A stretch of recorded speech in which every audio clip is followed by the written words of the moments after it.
So I want you to do a really quick mental word association with me. If I say the word testosterone, um, what is the very first image that pops into your head? Oh, I mean, for most people, it's probably, a professional bodybuilder. Right, exactly. A bodybuilder, or maybe like a teenager with road rage. Yeah. Just this generalized idea of aggressive biological maleness. Yeah, it's definitely viewed as the ultimate guy hormone. But today's deep dive is going to, well, completely flip that script on its head. We are looking at a really comprehensive medical review, and it's titled Testosterone Implant Therapy in Women with and Without Breast Cancer. Rationale, Experience, Evidence. And honestly, the first time you hear that title, it sounds completely backward. I know, I literally thought there was a typo when I first read it. I mean, testosterone for women with breast cancer, it sounds like an absolute paradox. It really does. It's incredibly counterintuitive based on, everything standard health classes teach us about hormones. Right. And so the mission for this deep dive is to figure out why androgen or testosterone deficiency in women is just massively overlooked.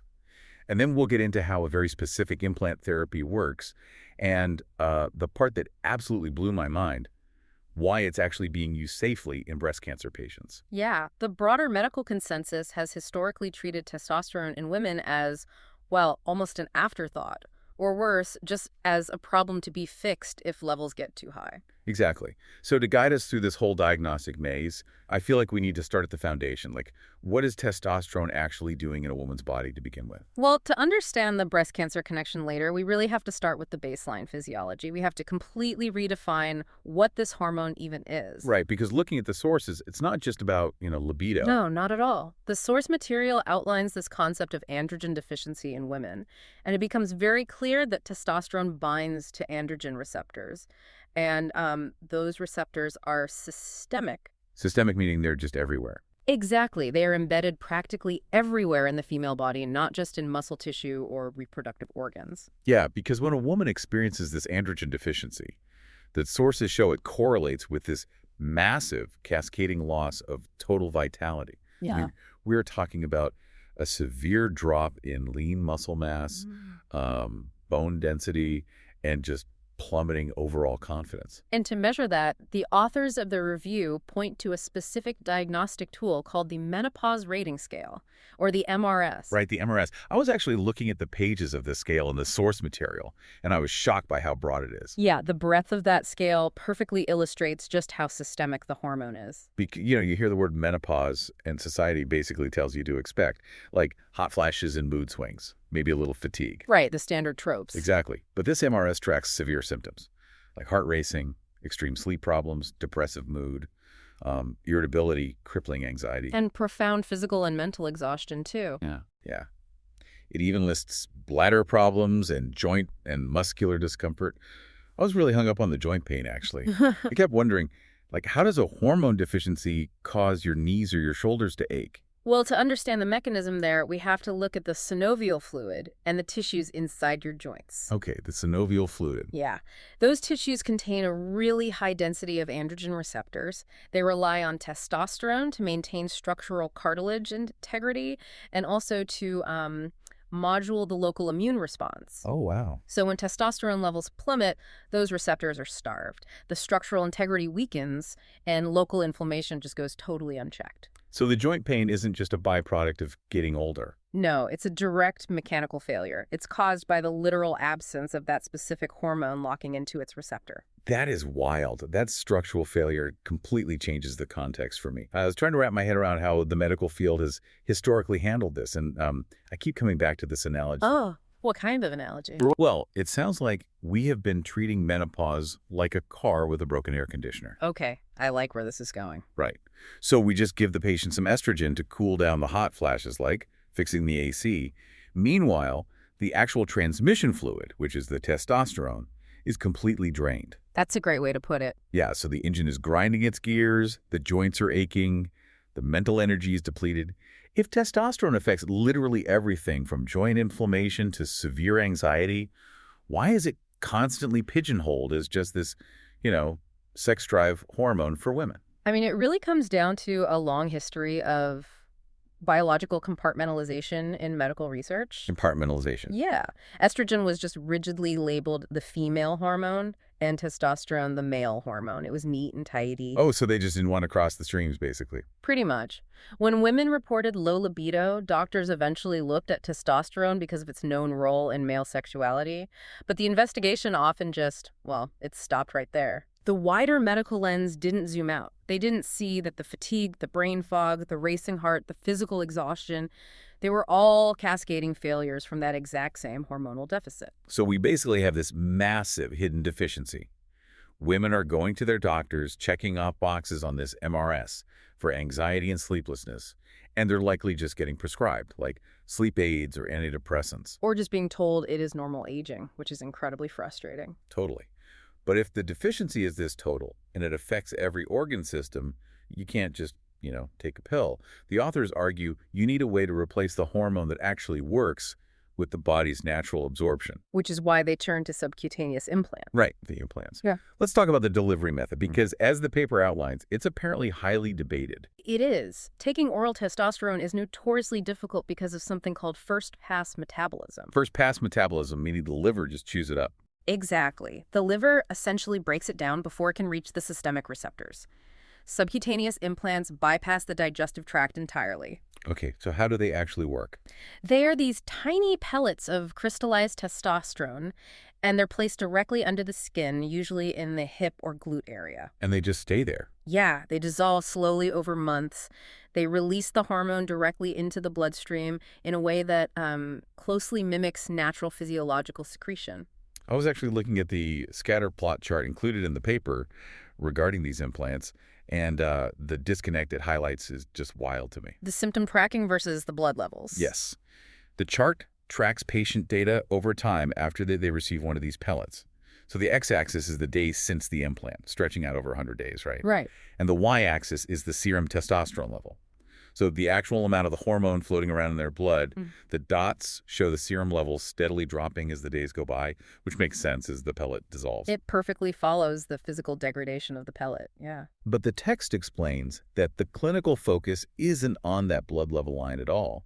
The focus is entirely on the specific day the patient's symptoms return. Which completely upends modern endocrinology, frankly. Does it? Why is that so controversial? Well, the authors use that data to issue a very strong warning. They state that relying purely on standard physiological ranges for exogenous meaning introduced from the outside testosterone in blood tests could be entirely unreliable. Wait. Let me play devil's advocate here. I'm trying to put myself in the shoes of a patient sitting in that clinic. Are you telling me the doctor looks at a blood test, sees a number that falls neatly into the normal range on a standard lab chart, but just ignores that paper? In this specific methodology, yes. And they choose to dose me based entirely on, my returning anxiety or joint pain instead. Isn't subjective feeling exactly what modern medical science tries to avoid? I thought that's why we have objective blood panels. And that right there is the standard critique of this method.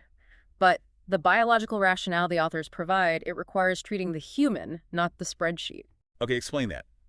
Because it sounds a little rebellious. It is a bit rebellious. The scatter plot you mentioned proves that physiological absorption and symptom relief do not perfectly map onto a standardized lab range.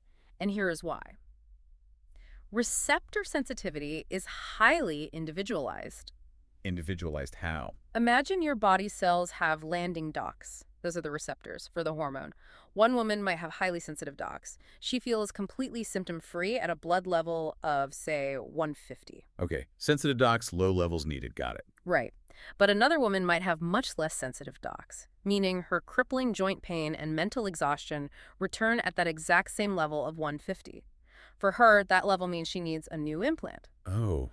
So a normal blood level means absolutely nothing if the patient's individual receptors aren't actually getting the signal they need. Precisely. Dosing must be highly personalized to the individual symptom relief, which is measured consistently by tools like the MRS. Instead of just forcing every unique biological system to fit some statistical average from a textbook? Exactly. You treat the symptoms, not the number on the page. Wow. Okay, so if we are personalizing dosing based on symptoms and essentially throwing the standard blood test reference ranges out the window, things are already pretty controversial. Definitely. But the source material takes this personalized therapy and applies it to one of the most high-risk groups imaginable, women with breast cancer. And exploring the safety and efficacy of these implants for women with breast cancer is really the central thesis of the review. It challenges some deeply entrenched fundamental fears in oncology regarding hormone replacement. I mean, the review definitely brings the receipts on this. The sources include intense medical imaging to back up the clinical experience. The clinical imaging is really striking. It is. There are ultrasounds of breast tissue showing malignant lesions fixed directly to the chest wall. There are CT scans of patients' lungs and hearts tracking these white metastatic nodules. Right, they are doing rigorous physiological tracking of these breast cancer patients while they are actively on this testosterone therapy. And then there's the incidence graph. Ah, yes, the incidence graph. That is where the paradigm truly shifts. Because it points to an actual reduced incidence of breast cancer. Right, yes. It shows an observed reduced incidence of breast cancer in patients receiving this therapy compared to expected baseline rates. That's incredible. The authors are not just claiming neutral safety here, they are pointing to a potential protective anti-tumor effect. Which is just the ultimate record scratch moment. Because to explain how this could possibly be true, the authors include this massive complex chart labeled the steroidogenesis pathway. Right, the biochemical map. Yeah, it basically looks like a subway map written in organic chemistry. But if you trace the lines, it walks you through the biochemistry like a biological factory assembly line. It does a great job of visualizing the conversions. It shows how cholesterol becomes pregnenolone, which is eventually synthesized into testosterone. And this is the part that confused me, there's a very clear arrow showing that testosterone can aromatize or convert into estrogen, specifically estradiol. Yes, the aromatase enzyme pathway is a fundamental, inescapable part of human biology. Testosterone is a precursor to estrogen. But this brings up my major aha question. If the chart plainly shows that the body naturally converts testosterone into estrogen, and estrogen is the exact hormone that oncologists usually want to aggressively block in breast cancer patients to literally starve the tumors. Right. How on earth is giving them testosterone safe? Wouldn't giving them an implant just be a backdoor way of flooding their body with estrogen? Wouldn't that just add fuel to the fire?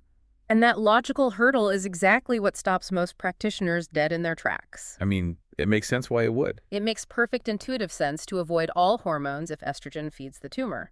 But the authors explain that this assumption ignores the complex beauty of the body's receptor competition. Receptor competition. Yeah. Yes, some conversion to estrogen happens via the aromatase enzyme. However, the therapy's safety relies entirely on the distinct actions of the androgen receptors, or AR, versus the estrogen receptors, or ER. Okay, so it's basically a game of molecular musical chairs. A very high-stakes game of molecular musical chairs, yes.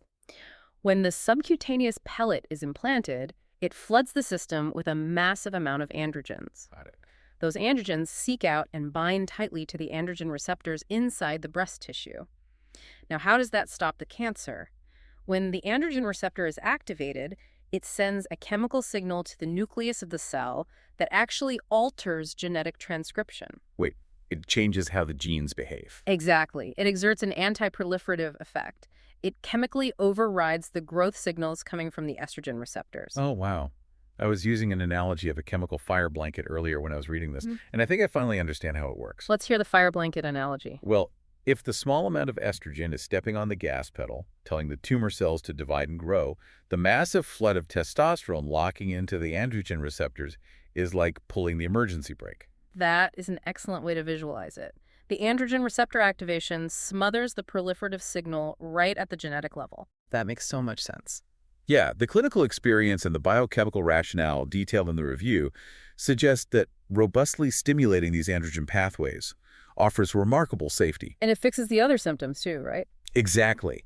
It provides significant relief for all those severe MRS symptoms like the bone loss and the sleep deprivation, while offering potential protective benefits that completely counter the traditional fear of utilizing hormones in oncology. So the testosterone isn't fuel for the fire. It is the fire blanket that also happens to, fix the patient's joint pain and brain fog. Exactly. It's a dual action mechanism. Okay. But if the underlying biochemistry makes this much sense, and if the symptoms on that massive checklist are genuinely relieved, and if the incidence data actually points to safety even in oncology patients, it begs a massive question. Why isn't this standard practice everywhere? Yes.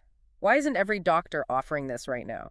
The final piece of the source document addresses this head-on, and the authors point to a structural flaw in modern medicine regarding how evidence is weighed and validated. The author of the paper provides a very pointed critique of the current hierarchy of medical evidence. Yeah, they do. They note that the data supporting this specific pellet therapy is often classified by standard medical guidelines as grade D level evidence. Grade D, I mean, in any other context, grade D is a failing grade. What does that actually mean when we are talking about medical evidence? Well, in the strict framework of evidence-based medicine, grade D does not necessarily mean the treatment is bad or ineffective. Okay. It simply means the evidence is derived primarily from clinical experience, observational studies, and expert opinion. As opposed to what?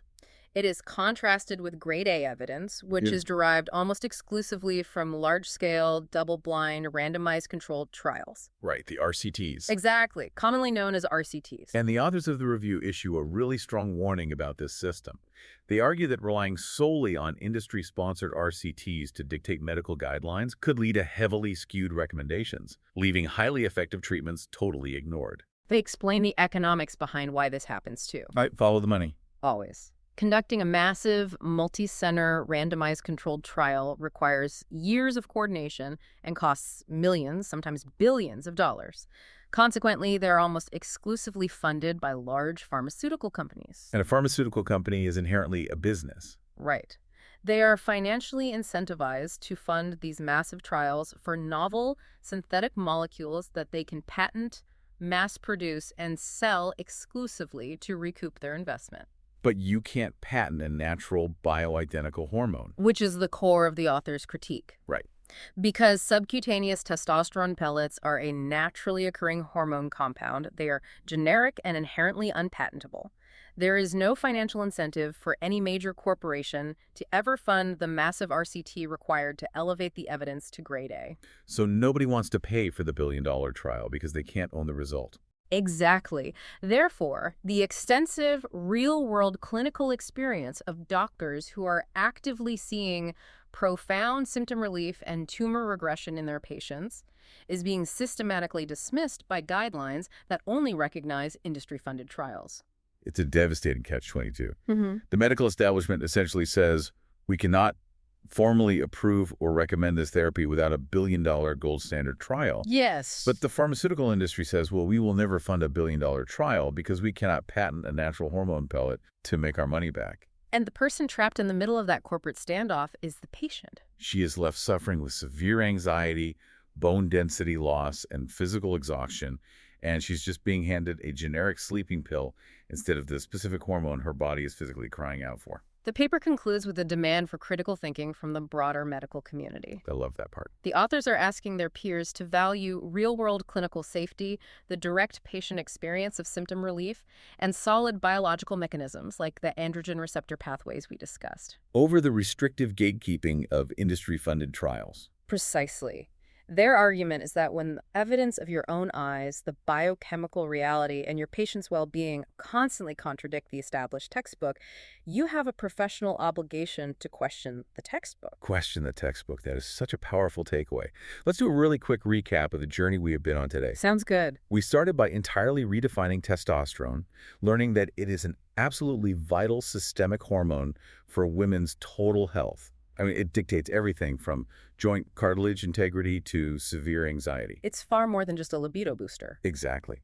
Then we look at how symptom-based dosing with subcutaneous implants completely challenges the standard reliance on broad statistical blood tests, requiring doctors to actually treat the individual's receptor sensitivity. Treating the human, not the lab range. Right.